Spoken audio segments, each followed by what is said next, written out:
Hey, Ron Newcomb here with the Indie Coach Podcast. I want to welcome my guest, Lindsey Hughes. She is joining me for the first time. We met probably about a couple months ago. And so I wanted to get you on the podcast because I loved your background and what you're doing now. So for those people that may not know you, can you give us a little bit of your origin story, just kind of your backstory? Sure. So my business now is called the Pitch Master, and I work with writers and screenwriters, novelists, any kind of creative person to teach them how to talk effectively about themselves and their projects. Because no one's going to hire you or buy what you're selling if you can't talk about it. And where I learned to do that was Hollywood. I spent 30 years in Hollywood in the side of things called creative development. I know Ron comes from independent filmmaking. I am more from the traditional Hollywood sort of thing. So I worked for um, studios and producers and networks and streamers and production companies and that sort of thing. And my origin story is I was lucky to be raised by a movie fan. So my dad took me to the movies from birth, and he would take me to whatever he wanted to see, whether or not it was really appropriate for a kid. And I was sitting with him in 3 Days of the Condor, which is a spy film from the 70s with Robert Redford as the good guy.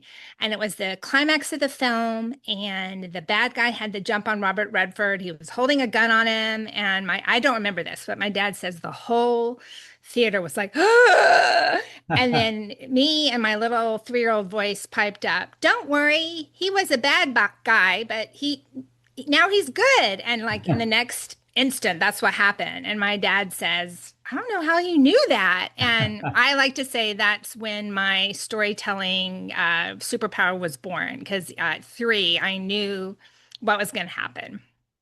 So I went to Hollywood thinking I was going to be Gail Ann Hurd and produce action movies, but I actually ended up in the kids' entertainment space, mainly animation. So I worked at Walt Disney Feature Animation for 5 years as a studio executive, and then I worked for John Williams, the producer of the Shrek movies.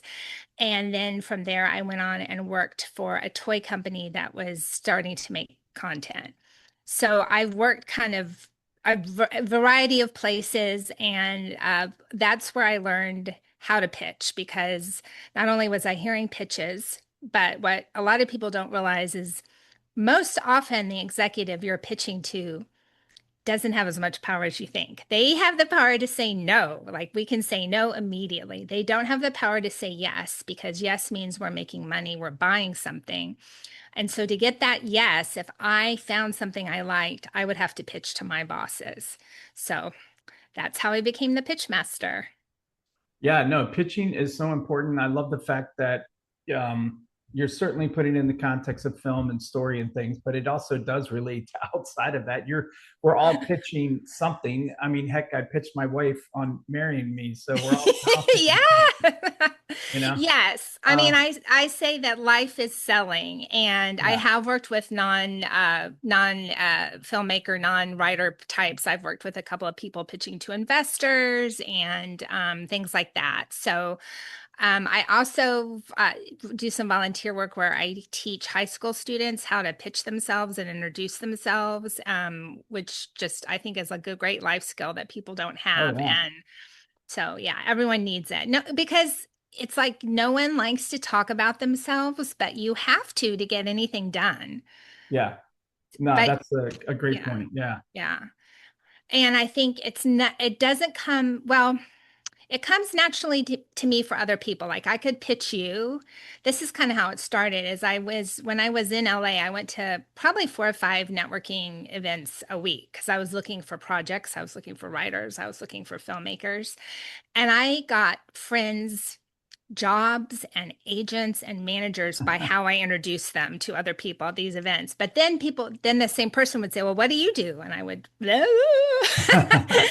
I thought, well, how come I can do this for my, people I love, and I can't do it for Yeah. myself? And I Yeah. really dug deep on it. And I came up with a formula that I teach, and it makes it fun. So and you sound interesting. Like you've got to be interesting and memorable and excited to talk about what you're doing. And then people are going to want to talk to you and they'll ask you more questions. It's just an icebreaker.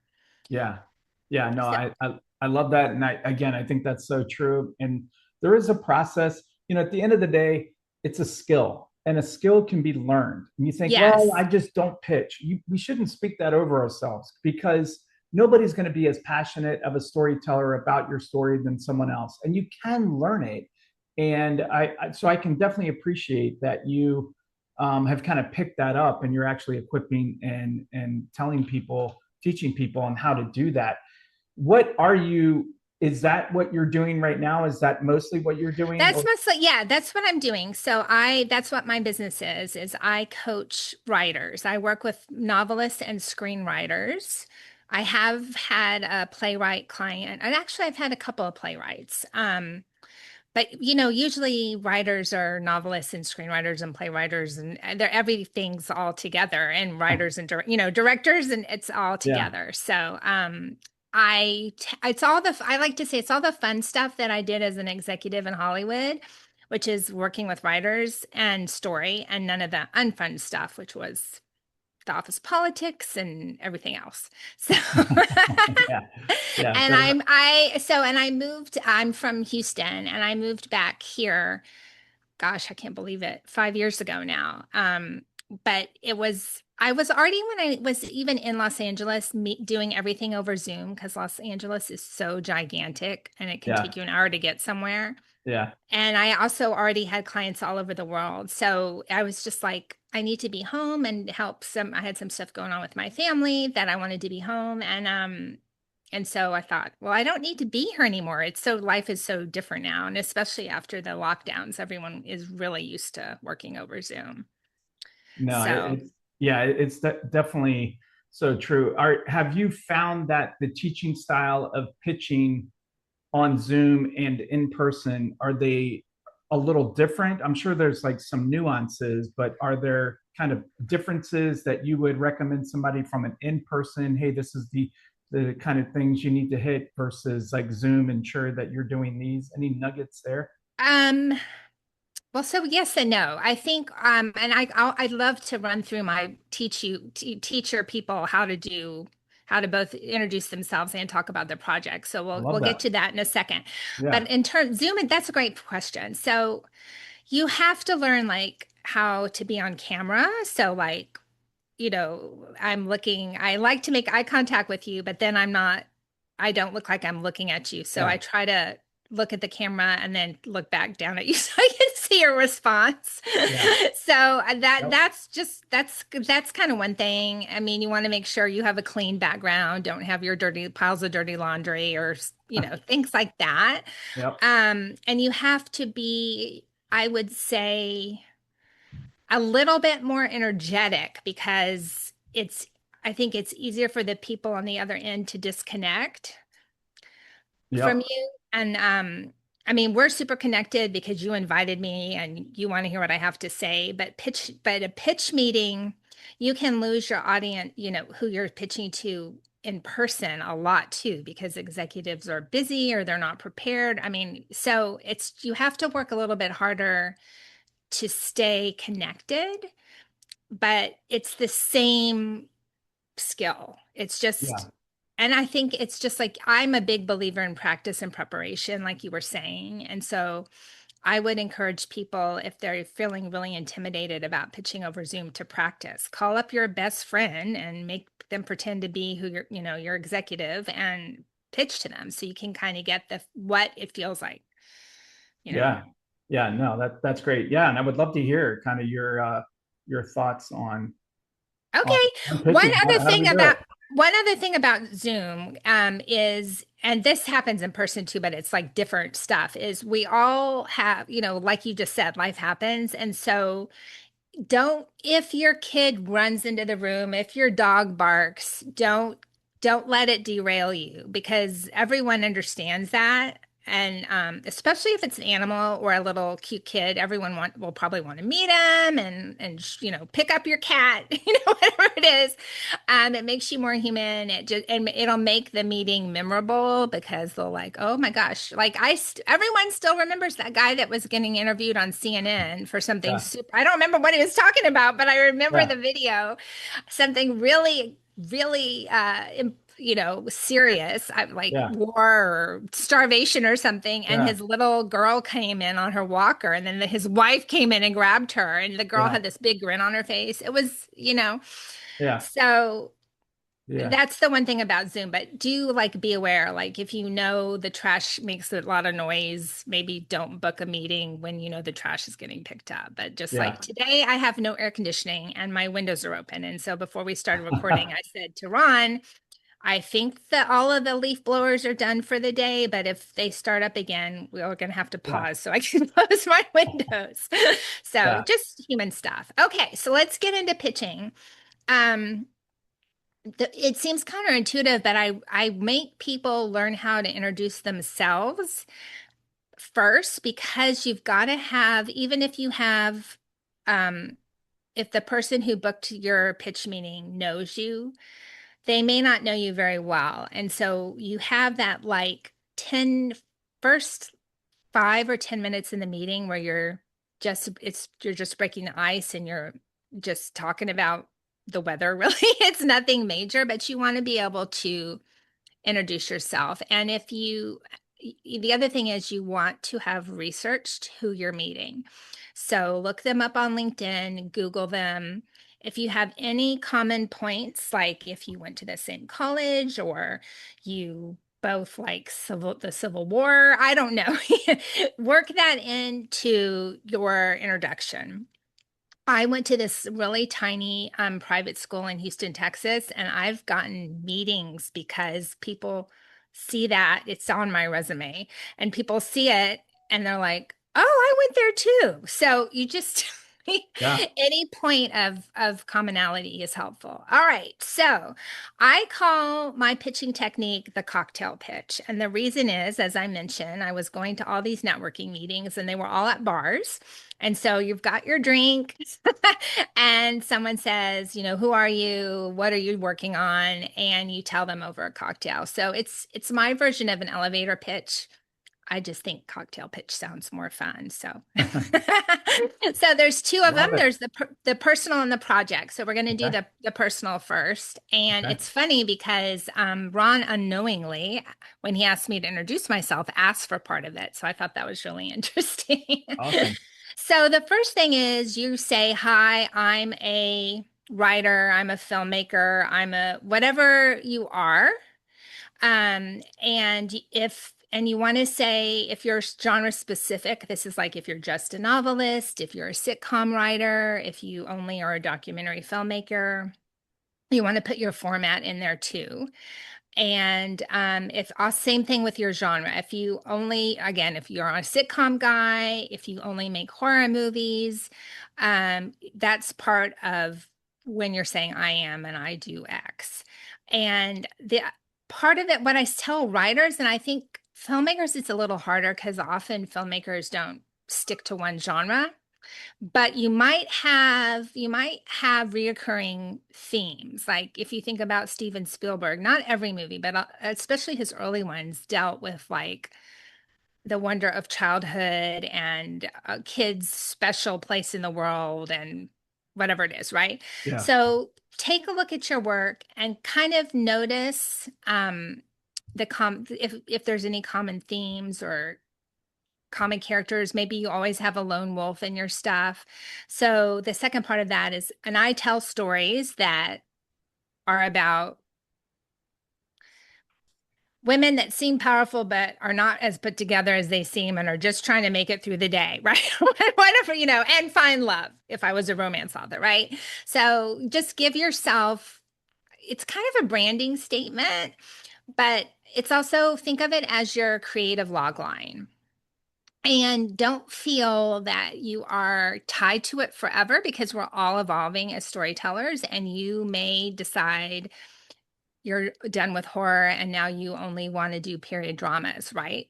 So you can even say, well, I used to be really into, I used to be the slasher guy, and now I'm the women in corsets guy, right? But just find some way to encapsulate the kinds of stories you like to tell, and they don't, and it can be things you haven't told yet that you're just working on. It doesn't have to be produced or published. So that's the first part. The Okay. second part is your origin story, which is what Ron just asked me. And you guys already heard mine, which is all about 3 Days of the Condor. So I teach this, it's from a writing teacher named Alexandra Franzen, and she calls it all started with. So it all started with, and then you kind of think about one thing that got you on the road to being the creator that you are. And usually, I actually love this exercise because most people have more than one. And so once you get good at this cocktail pitching, you can switch up your origin story depending on who you're talking about, talking to, and what the goal of the conversation is. Like Yeah. back in the day when I was job hunting, I have a origin story about wanting to be a film producer, and so I would tell that one instead. Um, and if you have a day job that somehow either connects to your creative pursuits or inspired them, even if it's just you don't want to do it anymore, you might want to weave that in there. All these details make you memorable. Like no one's ever going to forget the 3 Days of the Condor story, right? Because it's fun and it's interesting. So I have a client who is an accountant by day. That's what her degree is in. That's how she pays her bills. But she is a kids animation series creator. She's created a lot of great series, and that's what she's working on. And so she says she's an artist trapped in an accountant's body, right? And again, it's clever, it's memorable. So, and then you talk about the part three of it is what you're doing now. So it could be I'm currently working on getting financing for my next horror movie.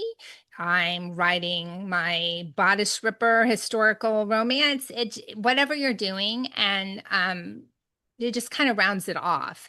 One thing that I tell authors to do because it's kind of a staple of author bios. So I don't know if you filmmakers out there want to try it, but you can also say, and when I'm not making my movie like mine is, I'm looking for the perfect chocolate chip cookie and playing with my dog, right? You can give sort of what you're doing, something else quirky about yourself.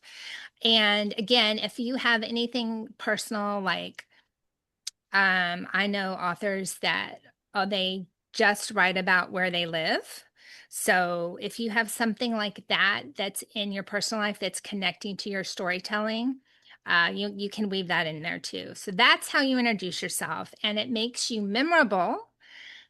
And it also is a conversation starter because it gives people tidbits of information about you, and it makes you interesting. So they're going to ask follow-up questions.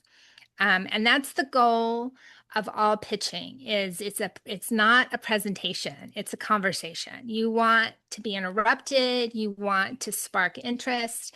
And so when you're networking or you're introducing yourself in a meeting, this is just another way to get the conversation going. If you're at an event, meetings are a little different because you're not going to turn around and say to your executive or your finance guy, well, tell me about your origin story. Yeah. Probably. I mean, Yeah. it could happen. But if you're at as you can tell, I'm a big proponent of mixers. I love them. And so if you're at a mixer or an expo or a conference or something, remember it is a conversation. So after you don't want to get in the mode of just feeling like I got to do my spiel and not connect with the other person.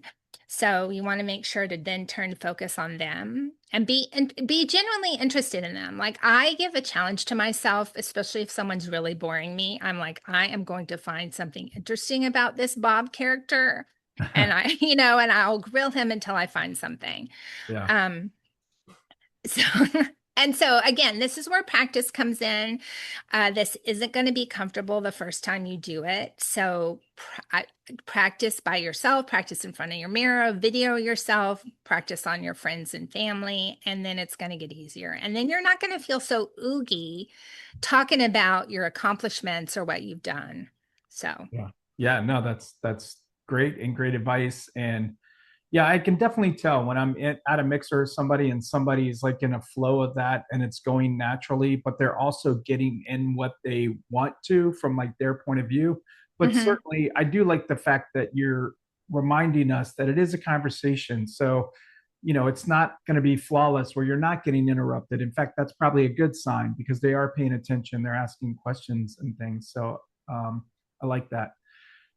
Talking about pitching, can I ask you about what goes into a good pitch as far as like material?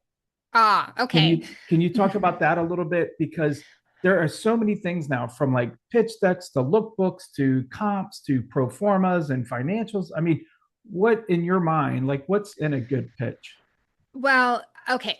It depends. The first you've got to know who you're pitching to, because if you're like you just mentioned, financials and stuff. So if you're trying to get money out of someone, right, you have to have concrete numbers because it can't be vague. You've got to Yeah, have a number you're going for, and then you have to show them how they're going to make their money.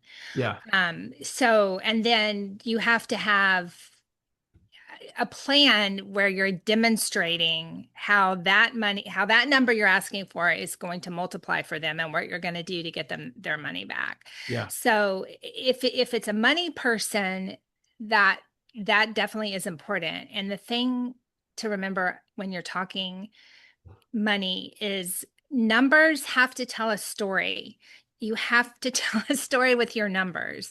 I can't tell you how many marketing meetings I sat in as an executive where the marketing department would present these PowerPoint slide things with these huge like spreadsheets of numbers like this that even on the giant screen you couldn't read.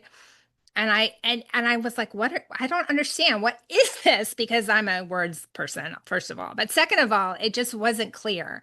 So while if you're pitching to someone who's a finance guy who's going to love all that information, you still have got to, for your pitch deck, pull out and highlight the most important numbers and talk about those. yeah. So that's where numbers fall in. I thankfully, because I'm like I said, I'm not a numbers person or even a spreadsheet person. I in my Hollywood career, I was not involved in raising money. I did look at budgets a lot, and which is Yeah, different. yeah, yeah, But I wasn't ever having to pitch to get money or pitched or hear many pitches about money. I did work when John Williams was an independent producer and he did go out and do that, but that wasn't my purview. So I wasn't ever in those meetings. But I do know how to read a film budget and look at a budget and have those kinds of discussions. But I can't, it's interesting. I don't have the skill set to produce a budget. I'm not a line producer. So someone else has got to make it and then I can look at it and comment on it. So yeah, yeah, so in terms of the other stuff, it's the answer, and this is just for everything in the film business, which is so hard for everybody. The answer is almost always it depends, right? So you have to, first of all, do your homework a little bit and find out, because some places have really specific formats they want their submissions in. And some places don't care and it's completely freewheeling. And it can also be not just from place to place, but from executive to executive. mm, So there's nothing wrong with just if you're lucky enough to you've already landed the meeting, okay? And it's there's nothing wrong with asking the executive or their assistant, what format do you want the pitch in? Um, we I don't know if this term is still around, but when I was taking pictures. We called it a leave behind. Whatever the piece of paper was that people left with us, it was called a leave behind. So that's what I would ask. Because you're still pitching verbally, right, to everyone listening. Even if you give them a document that's just like a treatment, you're telling them the story. They Yeah. have that for later because, like I said earlier, usually whoever you're talking to has to go pitch it to. Usually it's a whole group. The way it works is twice a week, all of the creative executives have a development meeting, and everyone who's found stuff they like has to pitch it to everyone else. And so that's why leave behinds are important. I encourage everyone to have one because I may hear your thing and love it, but I may not get to talk to the group about it for 3 weeks. And by then the details of it will have gone because I will have read and listened to so many other things. There are some writers, especially people that are newer, that they don't like it. They're like, "Oh, I've heard you don't do that because then they'll steal your story." And it's no one's going to buy your story if they can't read it and hear it, right? So, of course, you never want to go into any meeting or send anyone anything that you haven't protected. So, um, just real quick, you don't have to be a member of the Writers Guild, but you can send your script in, and I don't know how much it is offhand, but it's called registering the script, and you can also copyright your script, which is like $65. And then there's also, you're going to have a paper trail on your computer of when you wrote things and the different drafts and everything, but those are ways to protect yourself and your material. Yes, things do get stolen. It's not usually some evil executive or producer saying, "I loved Ron's script. I'm going to take it and make it and not pay him." It's usually you're having so much creative input all the time as a producer or an executive. So everything's kind of swirling around in your brain. So you might have another project that's also a horror movie, and you might say, "Oh, wow, we could do X." And you don't remember that you read that 6 months ago in Ron's script. And that is usually how things how things are stolen, but it's not really stolen because you can't copyright ideas. You can only copyright the actual execution of the idea, which is your script, your words. And Yeah. also, there is the zeitgeist, which is just this mysterious thing out there. And so that's why we get like two In Cold Blood movies or two um,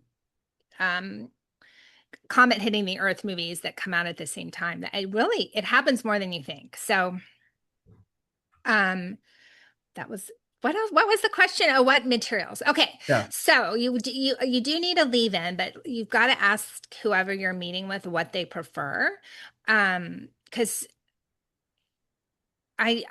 yes, and especially because now with AI, you can generate really great images for your pitch decks. It used to be really expensive, and it would cost you like thousands of dollars to get these images. So pitch decks are way more common now, but they're not, depending on who you're talking to, they're not always required. And if you have an agent, like they'll really know the feel of who you're meeting with, because this is the other thing I tell people that always makes them crack up. It's like, and I was one, executives don't have any imagination. And I know this seems counterintuitive because our job is to read scripts and see the movie in our head and try to find movies, but they can often be very literal. And so if you send them a pitch deck that has a certain look of a film, I'm like, if you like your steampunk thing you've been talking about, if you make it too 1870s and not science fiction enough, it might trip them up. And so it's a giant depends. Yeah. Yeah. So you want to really, if you are not going through an agent, you need to have just to ask them directly what they think. And then maybe if you know anyone that's worked with them, get the load on that way too. Yeah, no, that's a great idea. And that's part of that, doing the research of who you're pitching to. And Yeah. we live in a day and age where we have this amazing thing called the internet, and then now we all have ChatGPT, Yeah. literally, and we have LinkedIn. There's so many ways to get intel on people prior to, which we all should be doing. Just be even with a sense of curiosity of who you're engaging with. So I would highly encourage people to do that. Do you Oh, wait, do? one thing. I Yeah, just thought of please. something else. Yeah, Sorry. please. In terms of researching who you're meeting with, it's very important to watch what they have made. Okay. Now, if they have 50 projects that are produced, obviously don't watch all of them. Watch the last five and watch the five most famous. If it's a TV show, watch the current season, maybe the pilot, and a couple of other things. You've got to be able to talk about their stuff because everyone, even really successful people, want to hear their stuff is great, right? Yeah, no, absolutely. Now, don't compliment them on something you don't like because Yeah, I believe in being authentic and genuine. But yeah, so if I watch something and I have a meeting and I didn't like it, I just don't bring it up. But if I watch something that I liked, especially often if it's a more obscure thing or something that kind of didn't make money, kind of fizzled, and I say, "Oh, I really like so and so. I don't understand why no more people didn't go see it." You'll have a friend for life. So yeah. Because people pour, we act like we can disconnect ourselves from that artistic expression, aka a film. But the reality is, we're very much tied to it, no matter what yeah, role we played in that.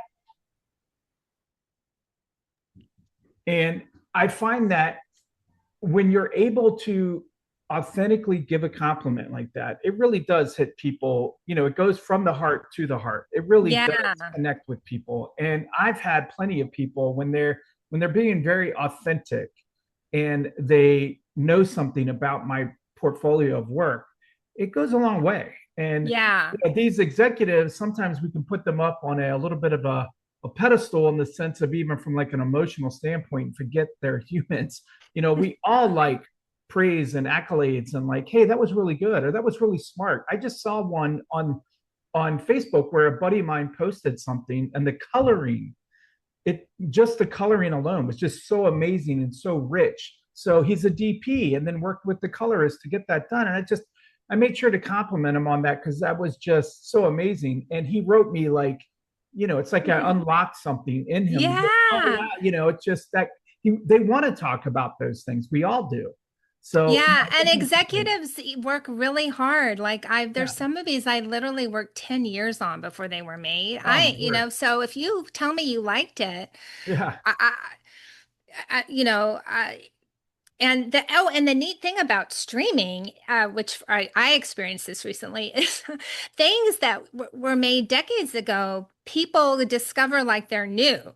So my favorite thing I ever worked on as an executive was at the time a very tiny release. It was an original animated, I mean, independent animated movie when those just weren't getting wide release. And so I'm always like, well, when someone asks me what my favorite thing is, I always say, well, it's this tiny movie that no one saw. And then so I was talking to someone in my gym about it, and he was like, oh, my kids love that movie. And I was like, and it's from 2007. So, yes. And also, people like that you took the time to check out their stuff too. It Yeah. just shows a different level of investment. So, Yeah, no, that's great. Yeah, I mean, you're talking to them as a human being first, not what they can do for you, what you can get from them. You're connecting with them just as fellow creatives. and Um, you're learning their taste too. yeah, for You get sure. to see what Right. kind, so which is It does help important. position the conversation. Yeah, you can guide it towards something that you're like, hey, it was kind of like this. I happened to do that where I was pitching a producer to buy one of my screenplays, and I saw that he had this connection to Bloodsport, and sure enough, he was like, majorly involved with it. It was so like holy cow! And I ended up selling a script to the producer, and the whole conversation started out because I was a fan of Bloodsport, and made a comment and sent him an email just saying, "Hey, that was cool." And it started this whole Yeah. conversation where he ended up buying one of my scripts that was an action script in the vein of blood sport. So Yes, and that came from everyone listening, preparation, yeah, research, and authenticity, which yeah, is how to do it. yeah. Thank you. Do you do, or would you recommend, or what are your thoughts about NDAs, non-disclosure agreements? Do you sign those? Ask to for them to people to sign those. What are your thoughts on NDA? I give me more context. Who's doing So, the asking? okay, so that's good. So Yeah. I have someone who is either a writer or a producer. They have a script, but and they want me to help them in some way. But before they do, they want me to sign an NDA. Um, okay. I so a couple things about NDAs. The first thing is you don't ever ask an established executive or studio exec or agent to sign one when you're that says screams amateur. So that's the first thing. Um, I had to sign NDAs a lot or work with them a lot at two different points in my career. The first one was when I would, it's things are very different now, but when I worked for Walt Disney Future Animation, our projects that were in production, and it took about 10 years in development and about 3 to 4 years to be in production, which for animation means that it's being physically animated. I couldn't talk about them. So even my family had no idea of anything I was doing day to day.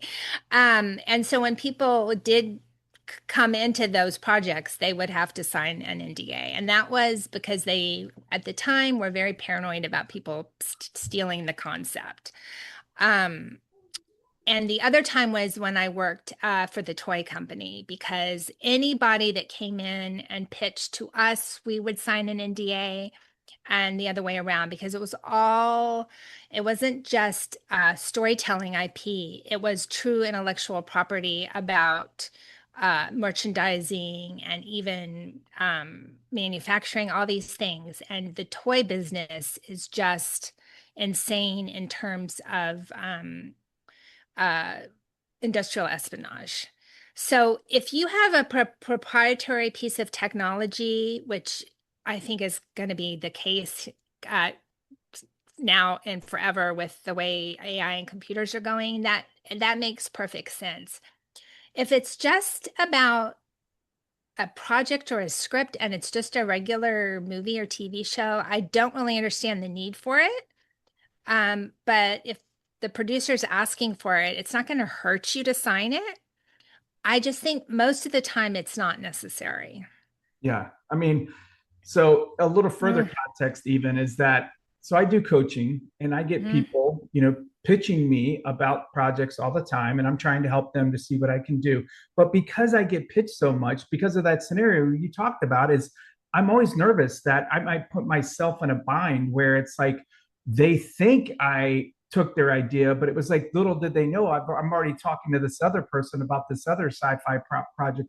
And because you sign an NDA, you're now under some type of legal obligation.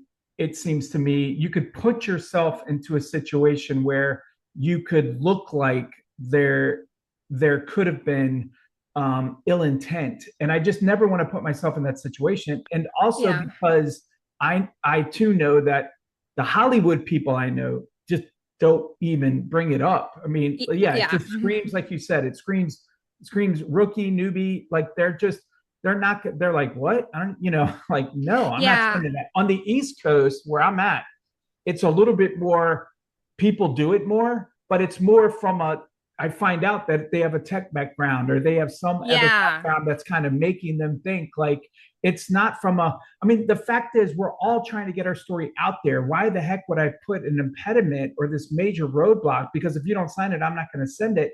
They don't need your script. You need them to read your script. So that's kind of the Right. other thing I always find is I just, think, yes, I think unless there's a specific technology thing around yeah, it, that makes sense. Right.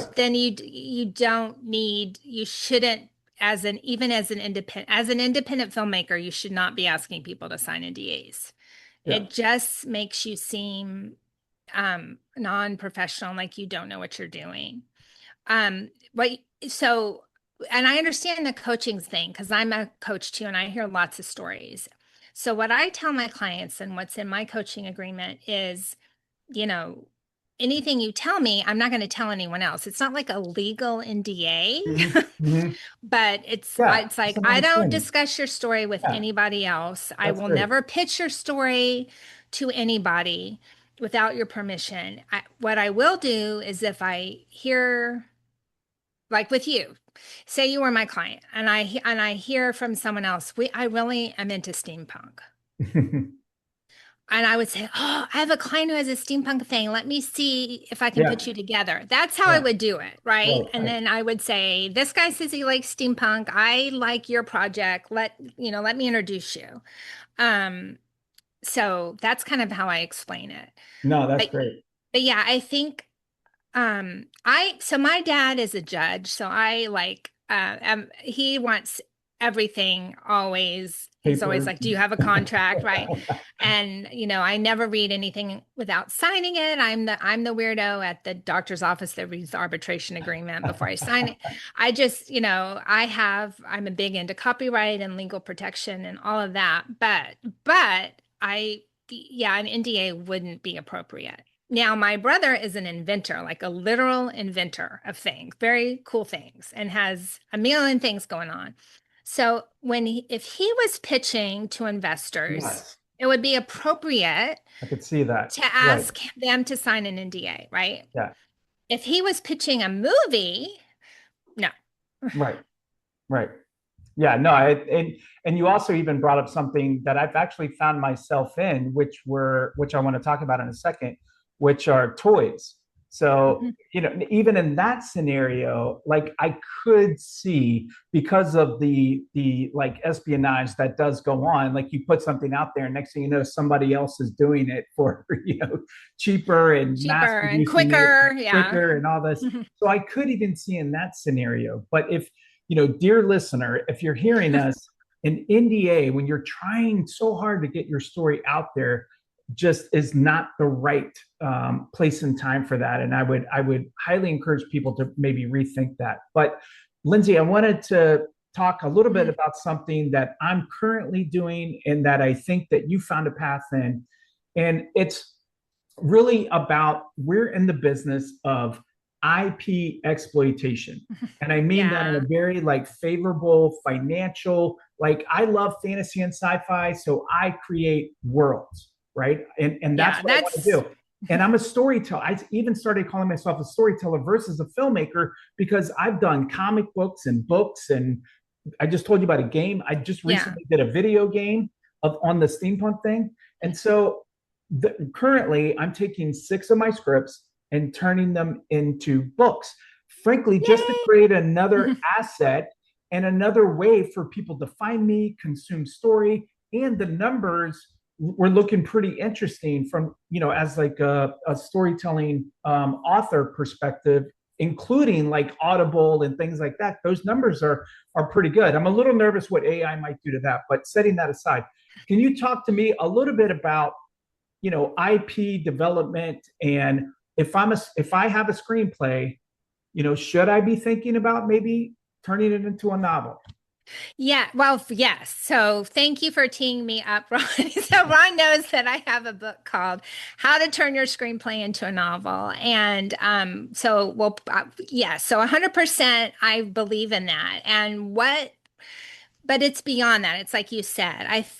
You say storyteller, I say storyteller, but I more often say creator, and Hmm. it's because I think you're creating all these different things. And I believe when you come up with a story, um, you should be thinking about all the different ways to tell your story. Yeah, Now, I'm going to run through, and the reason books are super cool is because you can get 30 plus income streams from one book. holy cow, And wow. I'll run into now a lot of those are micro, but every $5 adds up. And I'll run through some of those in a second. But you also have to decide you can't do everything Most of us are one person. And so and I have this problem. I'm an idea machine and I have so many stories I want to tell and so many ways I want to tell them. And of course, that's you just can't. You have to figure out the best way for yourself and for each project. So I don't want everyone to take away from this part of the discussion. I have to go do 40 versions of my project. I think you want to pick and choose what what format should you do first? Like what is it seeming it wants to be first? Hmm. And what are the ways from that first thing? What are the others ways you can tell it and make some money? But remember, you have to be a marketer too. You have to spend just as much time marketing your stuff as creating it. And that makes a lot of people die inside. But another way to think about it, which lights me up, is you're finding your audience, Yeah. right? Ron, Yeah. you love making movies, but you also want people to watch and enjoy them, right? Right. Right. Even 100%. beyond making money, like Right. and so you have to think about it's like kind of a three-part question. I have an idea. What does it want to be first? How am I going to find my audience for the ways I want to tell the story, and how am I going to monetize it? So that's kind of the intro to this whole thing. But that was what got me started on this bent was I have this weird superpower where I can remember scripts and books and pitches like now, like 30 years on, that I love. Like there's things that were pitched to me in 1995 I've never forgotten because I love them so much. And my Wow. bosses were stupid and didn't listen to me and we didn't buy it. I also have a list of things that I fell in love with that other people bought and made a ton of money that my bosses ignored me on. And so I was like, I still want to see that movie. And it's just, after a script has been around a while and it's been submitted to this, we're just talking features for a minute because that's Yeah. where I lived most of my Okay. career. Yep. So you can ask me follow up about TV, but after a script has been submitted, after a while, it's kind of considered dead. Yeah. Because all this, if every studio's seen it and passed on it, there's not a lot of places to go with it because they all have their readers. And so it'll come through and they'll be like, well, we've already seen and passed on this. So unless it's got great new attachments, they're not even going to consider it, right? So other than using them as writing samples to get other writing jobs, like writing assignments, there's not a lot that happens with those scripts, and some of them are great. So I wrote my book, How to Turn Your Screenplay into a Novel, because I wanted the writers I know and love who've written scripts I love to get the stories out there and make money. Now, I'm not saying you're going to get rich. It's just Hmm. like every other artistic uh, avenue. There's a lot of effort and sometimes not a lot of monetary return. But making $5 a month off your favorite screenplay that no one saw and knowing five people are reading it a month, it's good. There's nothing not wonderful about that. Yeah. And it is another way. It does a couple of things, like you said. So it's going to expose your story to new people.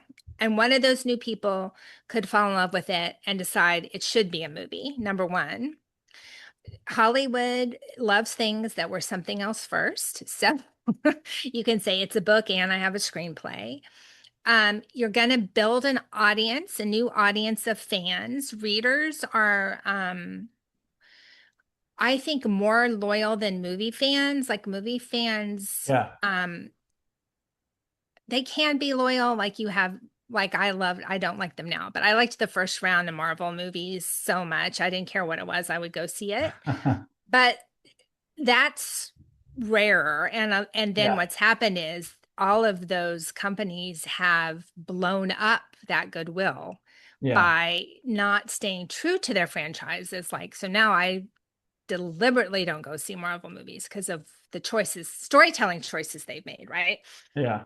But anyway, so you're going to be building your audience. You're also going to be, as an author, it's much easier than as a screenwriter to meet your audience because I really talk about in everything I do, everyone should have a newsletter.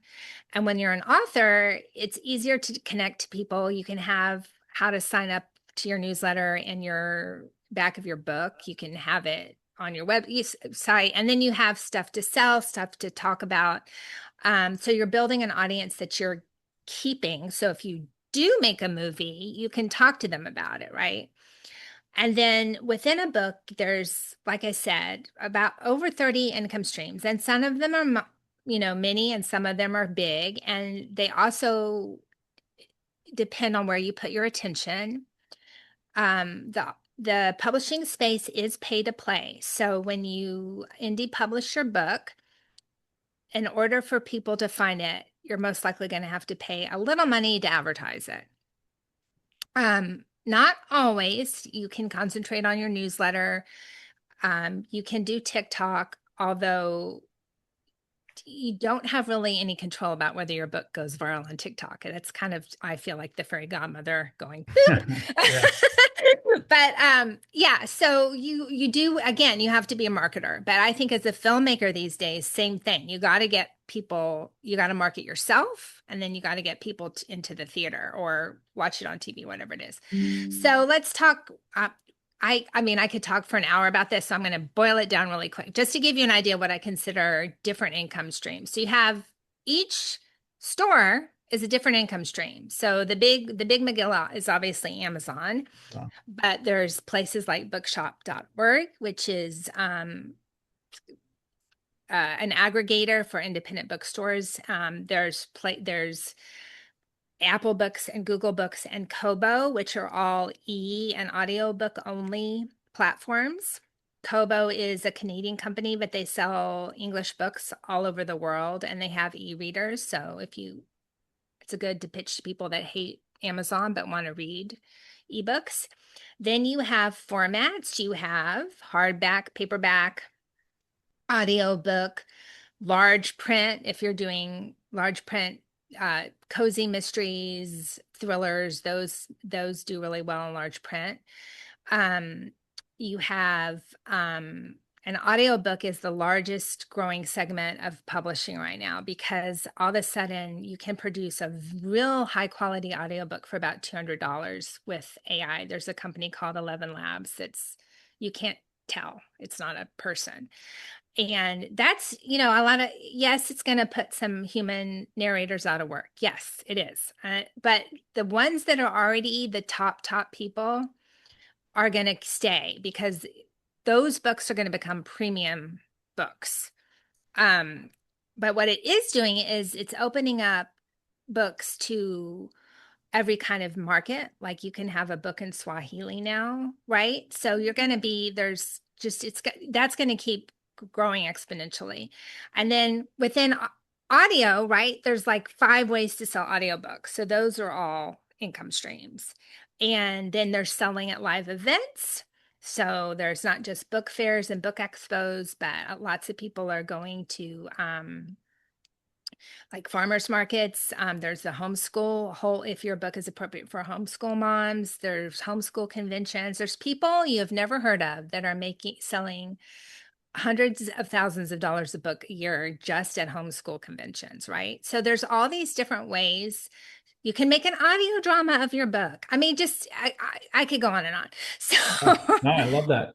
yeah, and so I do think I want screenwriters to write of their projects that have been around a while, right? If it's something new you're trying to sell, you can, I don't think you need to worry, or you want to prioritize things, but that's why and screenplays you already have done the hard work. You've Yeah. created the story, the world, Yeah. the characters, and a screenplay actually acts as an outline.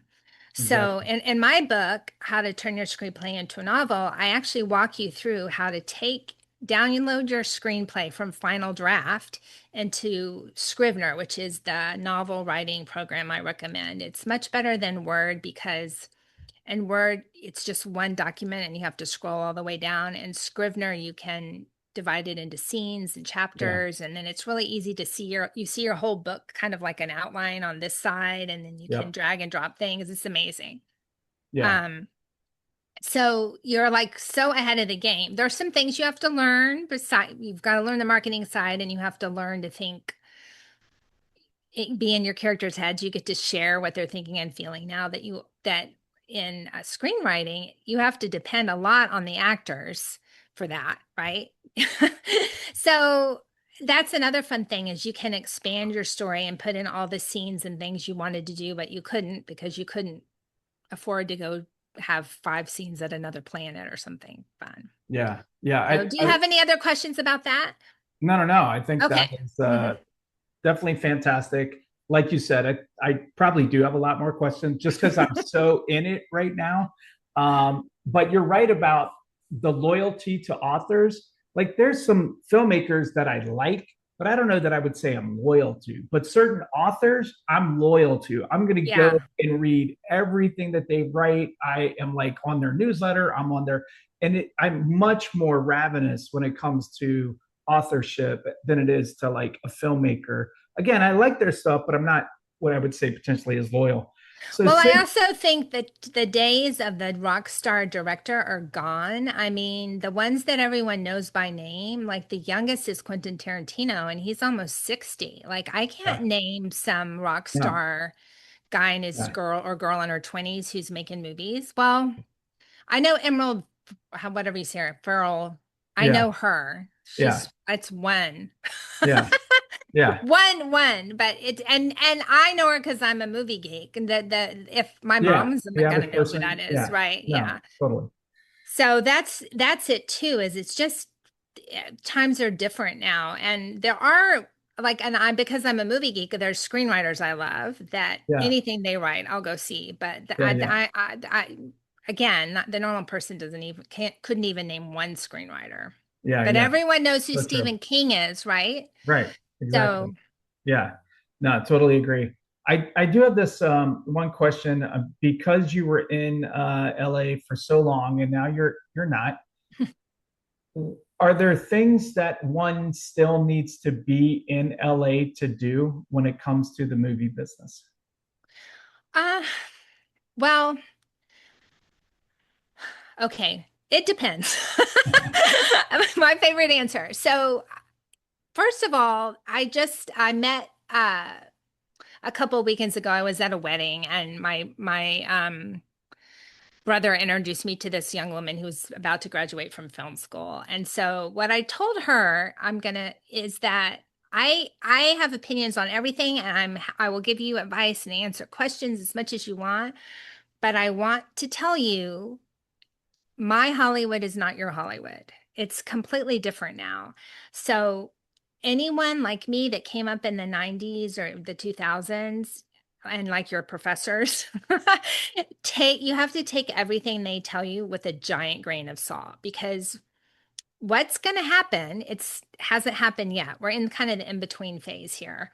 But the Hollywood that you and I grew up with is already gone, and we don't know what's gonna pop up instead. The way I describe it is the center of gravity for the world for film used to be Los Angeles, and it's not anymore.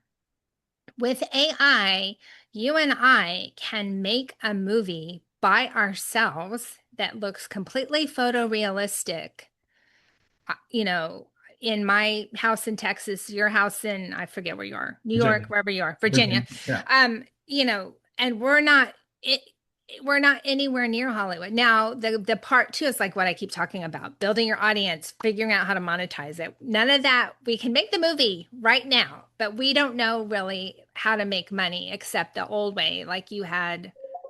I yeah, can't remember his name, but your guest you had on a few weeks ago, who's the independent distribution guy, who was talking about getting it on Tubi and all those places. So yeah, that's still the route if you to get your stuff made, is to get it streamed. It's because unfortunately, the lockdowns killed going to see the movies in person.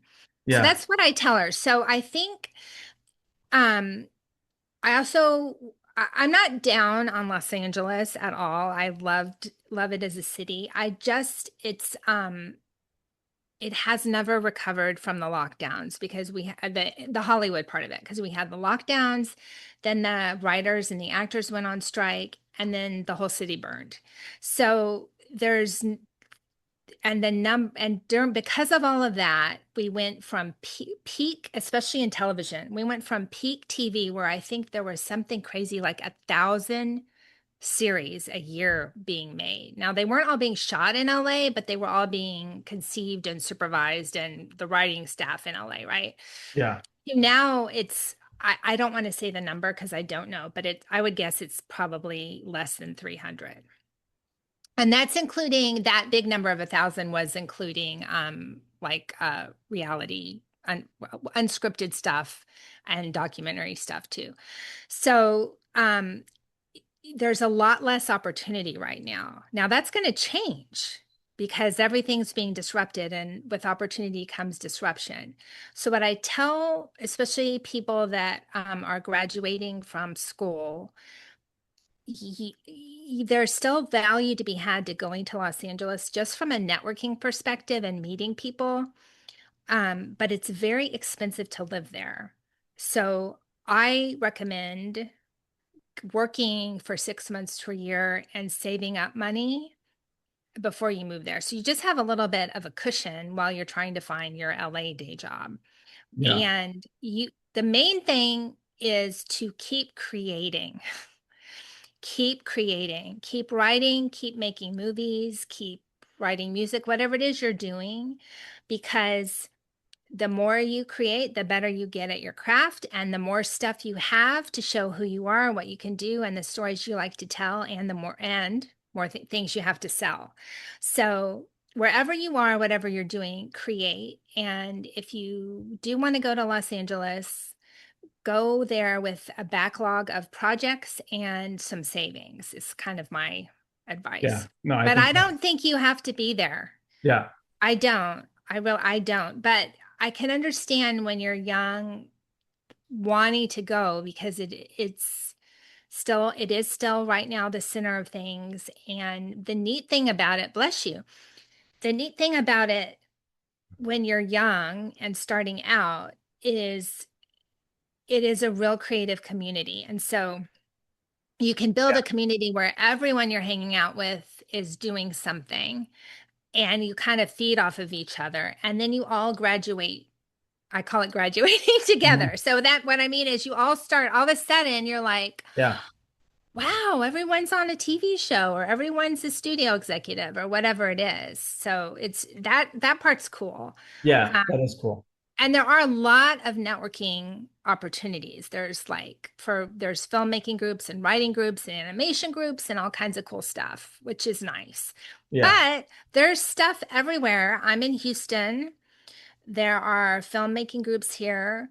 They're writing things here. There's a film school here. University of Houston has a film school. A friend of mine from high school is a film professor there. I mean, Yeah. so um, there's a lot of authors here too. So there's a lot of author opportunities and podcasters and even shooting. Now, we don't have a lot of movie shoots, it's mostly commercials, but yeah. So anywhere you are, there's stuff going on. It may not have occurred to you. Yeah. Yeah. No, that's kind of my sentiment as well is, the experience for going in LA, it's beautiful. It is super expensive, but what I did like was that community where Yeah. everybody that is all just, going after it. And I did love that. And when I Yeah. wanted to shoot or something, it wasn't hard to get people to come together. Yeah. Um, Like I'll give you an example. So yeah, I had a group of randomly all my closest group of friends ended up all wanting to write television. Which is not what I want to do. I wanted to be, Gail Ann Hurd.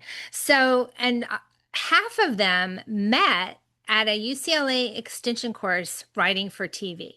That's where they met. And this is we're all in our 20s. And then they continued to meet and they met as a writers group every day for I can't remember how long. I want to say 3 years. It might have been as long as 5. By the end of that, almost all of them got staff jobs. Wow.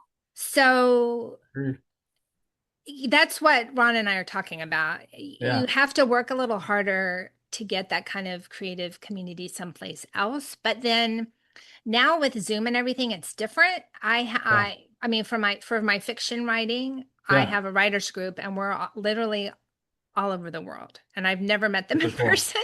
Oh, But cool. the writing coach, he's awesome. His name is Jeff Elkins, the dialogue doctor. Y'all check him out. Anyway, he's having his first in-person event. He's running his own conference this year, so I'm going to go and meet everyone. But yeah, there's opportunities to network everywhere. You do have to put yourself out there, like your last guest was talking about. You have to, and like for example, Ron and I met on LinkedIn. He commented on a Yeah. post of Yep. mine, and I wrote him, and then he told me what he was doing, and I was like, "Oh, that sounds cool. Can we talk about that?" And then we had Yeah. a Zoom where we talked, and if we were in Hollywood, we would have gone to Starbucks, but Yep. instead we just talked on Zoom. But it was Yep. the And same it worked. thing. It worked. Yeah. Yep. So, Yeah, no, that's fantastic. You got to take advantage of the time, the technology, kind of where we're at, where we're headed.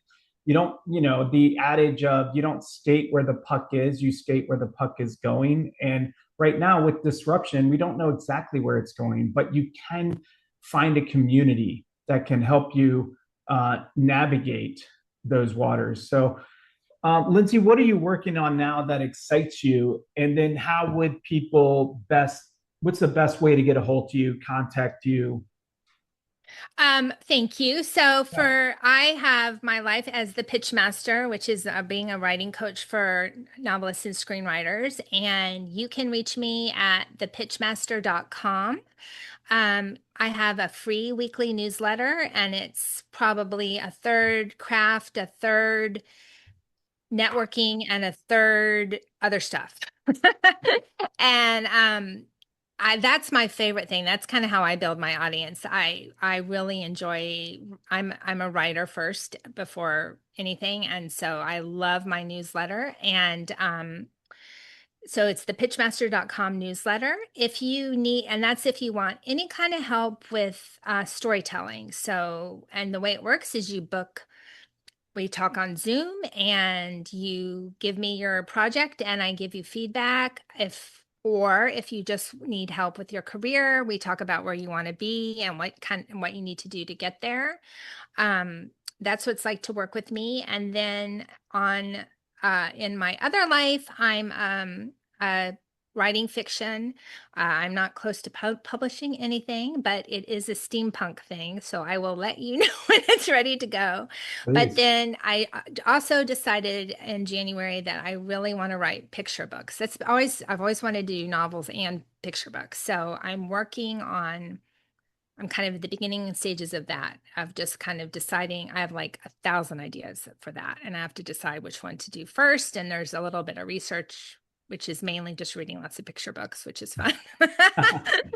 So, and who knows, real quick, where I see the future going, and I'm not sure if this is 2 years out or 5 years out, but I think it's going to be pretty quick, where you as the audience or the consumer is going to hear about a story that you're interested in. You're going to go to the website for the story and you're going to get to choose, do I want to read the book? Do I want to listen to the audiobook? Do I want to watch the movie? And it's all going to be there because of AI. And I am super excited about that. I think the possibilities for great storytelling are we're just going to see lots of great stuff, and I'm really positive. And I think there will still be some version of traditional Hollywood. It's just going to look really different. Um, and I just remind people, I know everyone's panicking, and I really feel for y'all. I really do. I think though, we've got to remember this isn't new. So this same panic happened when sound movies came out. The same thing happened. And lots of people lost their job. There were lots of female directors that we don't even know about. lost their jobs, lots of actors who had accents or horrible, horrible voices. Um, and then it happened again. If you think about Star Wars, the first three Star Wars movies, all of those special effects were these beautiful, detailed models that were built by hand at Industrial Light and Magic. And then Mhm. CGI came in, and all of that was computer generated. So there's no more model makers. I was at Disney Feature Animation when we released the last hand-drawn animated Mm. feature film, Oh man. and we switched over to computer animation. And so all those artists, there were these guys called the in-between guys that wrote that, like, if I was doing this, the animator would draw this, and then the in-between guys would draw all that. I mean, those jobs are gone. The Yeah. guys that built the cathedrals in the 1000s, who made all those beautiful carvings, we don't have those skills anymore. So this has been happening forever, but especially in Hollywood. And Yeah. we've only been around, 150, 120 years there. Yeah. So Yeah. just hang in there, keep creating, Yeah. and try to go with the flow a little bit more is my 2 cents with the disruption. I like it. I like that a lot. Yeah. Keep creating is definitely the word of the day. Well, I Yeah. appreciate your time, Lindsey. Thank you all for watching, listening. Don't forget, of course, to like, subscribe, leave a comment so Lindsey and I know that you're out there. It does actually help the channel. But I believe we are good to go to conclude our time with Lindsey Hughes. And remember, nothing is wasted. Thanks for watching. Thank you, Ron. Thank you.